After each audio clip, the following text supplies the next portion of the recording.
On passe à notre page culture de ce vendredi soir et depuis près de 20 ans, il lit, chronique et défend les littératures africaines et afrodescendantes à une époque où ses ouvrages étaient peu visibles dans les médias.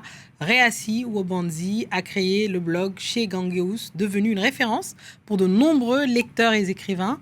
Aujourd'hui, son engagement se poursuit avec Rive Noire Littérature, un festival qui réunit à Paris les auteurs venus d'Afrique, des Caraïbes, des États-Unis et des diasporas. Réassi Ouabanzi, bienvenue dans votre Journal d'Afrique. C'est un plaisir de vous recevoir. Merci pour l'invitation. Alors, pendant longtemps, les littératures africaines francophones étaient peu couvertes dans les médias généralistes. Vous avez lancé Chez Gangeous en 2007. Vous allez fêter vos 19 ans. Est-ce que vous avez l'impression que la bataille de la visibilité a, on va dire, progressé ? Pour ne pas dire a été gagné. Non, c'est compliqué. C'est compliqué parce que il y a eu une certaine évolution sur ces 20 dernières années. Et puis, il y a des phénomènes de crispation actuellement qui font que il va falloir se battre encore plus pour pouvoir porter ces discours portés par nos écrivains d'Afrique, mais aussi des océans Indiens et des Caraïbes. Donc, absolument. Votre blog est devenu, entre-temps, une émission, puis aujourd'hui un festival. Pourquoi est-ce qu'il est important de sortir du numérique pour aller en physique ?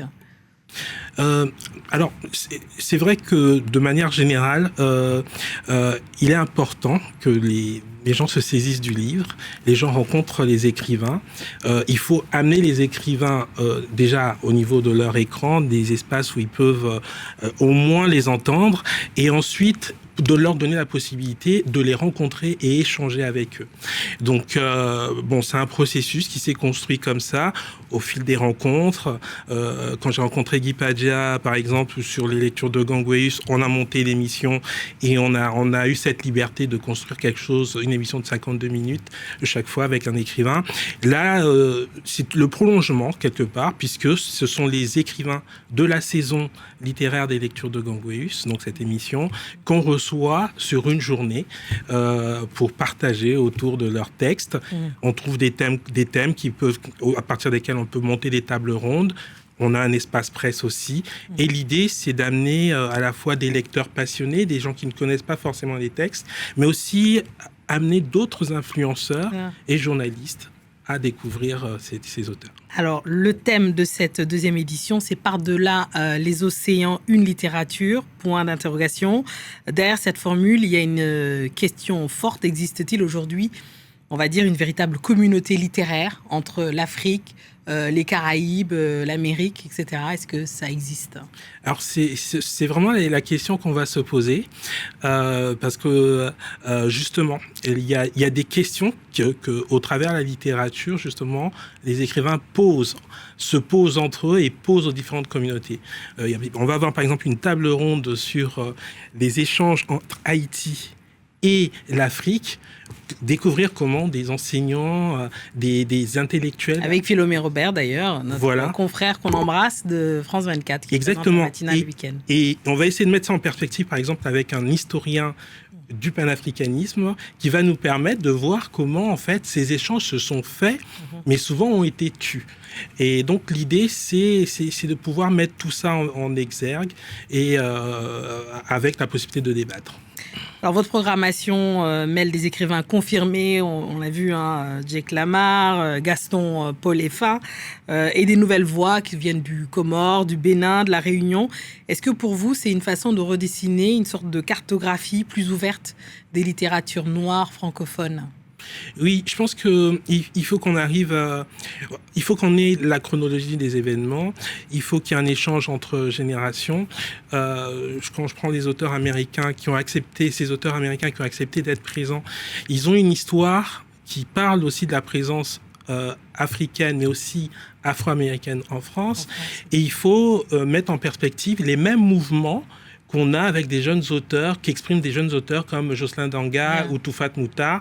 C'est toujours des mouvements qui passent par Paris. Et c'est intéressant de le dire parce que Rive Noire Littérature, on se positionne pas très loin de la Seine. Il s'est passé des choses dans les années 50, dans les années 40, et il se passe encore des choses. Mais qu'est-ce qui a évolué finalement ? C'est cette interrogation qu'on va essayer d'aborder. Alors, on ne peut pas vous recevoir sans vous demander forcément un conseil littérature. On en fait régulièrement d'ailleurs dans le Journal de l'Afrique. J'ai le bonheur d'en donner, d'en recevoir aussi beaucoup. Alors, l'exercice, c'est à vous, Réacide. Dites-nous, nos spectateurs qui nous regardent, qu'est-ce qu'ils peuvent lire, avec quoi ils peuvent partir cet été ? Alors, je voudrais présenter par exemple Romuald Gadé-Bécou, qu'on va recevoir demain au Centre Oudiné, dans le 13e arrondissement, et ce sera en streaming. Donc, en fait, les personnes en Afrique et dans les différents espaces dont on parle pourront regarder en direct. Alors, c'est une histoire formidable, douloureuse, mais c'est l'histoire des enfants qui racontent l'histoire de leurs parents, de leur migration, de leur tentative d'intégration.